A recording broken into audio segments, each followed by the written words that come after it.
എമീസ് vlogs. അപ്പോൾ ഇന്നൊരു unboxing video ആണ് കേട്ടോ. കുറേ നാളായി തേങ്ങ ചേർക്കാൻ ഭയങ്കര മടിയുള്ള ഒരാളാണ് ഞാൻ. അതുകൊണ്ട് അതിനൊരു സൊല്യൂഷൻ ആയിട്ടാട്ടോ വന്നിരിക്കുന്നത്. ചിലപ്പോൾ എല്ലാവരുടെയും വീട്ടിൽ ഇതുണ്ടോ എന്ന് അറിയത്തില്ല. ഞാൻ വളരെ എക്സൈറ്റഡ് ആയിട്ടാണ് ഇത് നോക്കുന്നത്.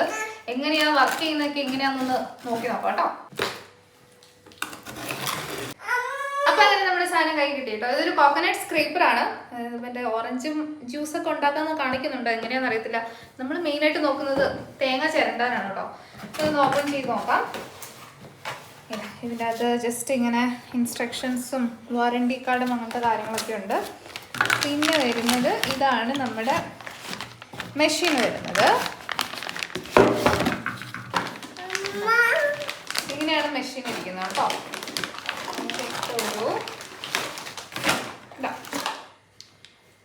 ഇനി ബാക്കി സാധനങ്ങളൊക്കെ എടുക്കട്ടെ. അപ്പൊ ഇതാണ് കേട്ടോ നമ്മുടെ മെയിൻ ഐറ്റം. ഇങ്ങനെ ഒരു കവറായിട്ടാണ് വന്നിരിക്കുന്നത്. ഇത് പിന്നെ ഓറഞ്ച് ജ്യൂസ് എടുക്കാനുള്ളത് അത് വന്നിരിക്കുന്നത്. ഇതിന്റെ ഇനി സാധനം ഫിറ്റ് ചെയ്ത് നോക്കാം കേട്ടോ. ഇവിടെ നമ്മൾ ജസ്റ്റ് ഈ സ്ക്രൂ ടൈറ്റ് പോലെ ചെയ്യാൻ തോന്നുന്നു. അതെ, അത്രേ ഉള്ളൂ. ജസ്റ്റ് നന്നായിട്ട് ടൈറ്റ് ചെയ്ത് വെക്കണം. ഓക്കെ, ഇതിപ്പോൾ ടൈറ്റായി. ഇതിൻ്റെ ക്യാപ്പ് ഇട്ട് വെച്ചേക്കാം, അല്ലെങ്കിൽ കുറച്ച് ഡേഞ്ചറസ് ആണ്. പിന്നെ വേറൊരു ക്യാപ്പും കൂടി ഉണ്ടായിരുന്നു ഇതിൻ്റെ കൂടെ കിട്ടിയത്. എനിക്ക് തോന്നുന്നത് തേങ്ങ നമ്മൾ ചിരണ്ടാനായിട്ട് ഇങ്ങനെ വെക്കുന്നതാണെന്ന് തോന്നുന്നു. ഇതിലേക്ക് കളക്ട് ആവുമായിരിക്കും. അപ്പോൾ ഇത് നമ്മൾ ഫിറ്റ് ചെയ്തു കേട്ടോ. ഈസി ആയിരുന്നു. ഇൻസ്ട്രക്ഷൻസ് ഒക്കെ നോക്കി ചെയ്താൽ മതി, ഇതിൽ കാണിച്ച പോലെ. അപ്പോൾ ഇനി നമുക്ക് നെക്സ്റ്റ് നമ്മുടെ ടാസ്ക് തേങ്ങ ഒന്ന് നമുക്ക് ചിരകി നോക്കാം. അപ്പം തേങ്ങ റെഡി ആയിട്ടുണ്ട്. ഇനി ഇതിനൊരു 2 സ്പീഡ് അഡ്ജസ്റ്റ്മെന്റ് ഉണ്ട് കേട്ടോ. ഒന്ന് ഇച്ചിരി സ്ലോ ആയിട്ടും ഒന്ന് ഇച്ചിരി ഫാസ്റ്റ് ആയിട്ടും. അത് ബാക്കിലാണ് അതിന്റെ ബട്ടൺ വരുന്നത്.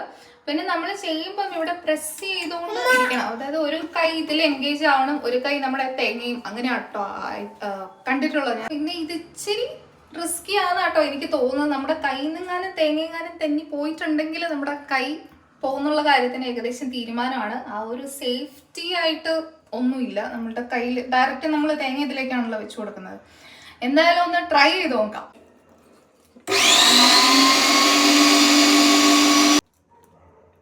അപ്പം ഒരു തേങ്ങ ഫിനിഷ് ചെയ്തിട്ടോ. തുടക്കമായതുകൊണ്ട് ഇച്ചിരി ബുദ്ധിമുട്ടാണെന്ന് തോന്നുന്നു. പിന്നെ തേങ്ങ ചിരണ്ടലിൽ എക്സ്പേർട്ട് ആയവർക്ക് ഇതിലും ചിലപ്പോൾ ഫാസ്റ്റ് ആയിട്ട് വേണമെങ്കിൽ മറ്റേ സാധാരണ ചിരവ് വെച്ച് ചിരണ്ടി എടുക്കാൻ പറ്റുമായിരിക്കും കേട്ടോ. ഇത് തുടക്കമായതുകൊണ്ടാണ് അതിനകത്ത് എഴുതിയിട്ടുണ്ട് കുറച്ച് ഫസ്റ്റ് 2-3 ഡേയ്സിൽ ഇച്ചിരി ഒരു ബുദ്ധിമുട്ടായിരിക്കും എഴുതിയിട്ടുണ്ട്. പിന്നെ പെട്ടെന്ന് തീർക്കാൻ പറ്റുന്നതാണ് കേട്ടോ ഇതിനകത്ത് കാണിക്കുന്നത്. അപ്പൊ എന്തായാലും യൂസ്ഫുൾ ആണ്. എന്നെ പോലെ തേങ്ങ ചിരണ്ട മടിയുള്ളവർക്ക് നല്ല യൂസ്ഫുൾ ആയിട്ടുള്ള ഒരു മെഷീനാണ്. ഒരു തേങ്ങ ചിരണ്ടി കഴിഞ്ഞപ്പോഴത്തേക്കും കുറച്ചൊരു ഹീറ്റ് ആയിട്ടുണ്ട് കേട്ടോ. അപ്പൊ എനിക്കൊന്ന് കണ്ടിന്യൂസ് ആയിട്ട് നമുക്കിത് അധികം ഉപയോഗിക്കാൻ പറ്റത്തില്ല എന്ന് തോന്നുന്നു. ഇത് എത്രയോ 100 watts അങ്ങനെ എത്ര ഉള്ളൂ. അപ്പം എന്തായാലും കുഴപ്പമില്ല, യൂസ്ഫുൾ ആണ്. നമ്മൾ നിന്ന് ചിരണ്ടേണ്ട ആ ഒരു എഫേർട്ട് ഇതിൽ എടുക്കേണ്ട വരുന്നില്ല കേട്ടോ. ഇതിന് ഏകദേശം ഒരു 2899 രൂപ കേട്ടോ ആയത്. അപ്പം ഇനിയൊന്ന് കുറച്ചുകൂടി ഒരു 2-3 വീക്സ് യൂസ് ചെയ്താലേ എങ്ങനെയാണെന്ന് അറിയാൻ പറ്റുള്ളൂ. ഇതിപ്പോൾ ഫസ്റ്റത്തെ ഒരു യൂസ് ഒന്ന് ജസ്റ്റ് ഒന്ന് ട്രൈ ചെയ്ത് നോക്കിയതാട്ടോ. അപ്പം എന്തായാലും ഞാൻ ലിങ്കും കാര്യങ്ങളൊക്കെ എന്തായാലും കൊടുത്തേക്കാട്ടോ. എവിടെയെങ്കിലും കമൻറ്റിലോ ഡിസ്ക്രിപ്ഷനിലോ ഞാൻ കൊടുക്കാം. അപ്പോൾ ഇന്നത്തെ വീഡിയോ ഇത്രയേ ഉള്ളൂ. അടുത്ത വീഡിയോയിലൂടെ കാണാം. അതുവരെ ബൈ.